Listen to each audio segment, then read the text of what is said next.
মানুষ বড়ই স্বার্থপর রে, বড়ই স্বার্থপর। বুকের মাঝে জায়গা দিলে যতন কইরা ভাঙ্গে রে অন্তর। মানুষ বড়ই স্বার্থপর রে, বড়ই স্বার্থপর। বুকের মাঝে জায়গা দিলে যতন কইরা ভাঙ্গে রে অন্তর।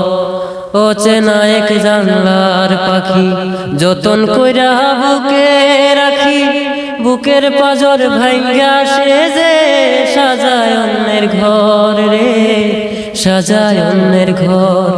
মানুষ বড়ই স্বার্থপর রে, বড়ই স্বার্থপর। বুকের মাঝে জায়গা দিলে যতন কইরা ভাঙ্গে রে অন্তর। হাসতে শিখায় যে মান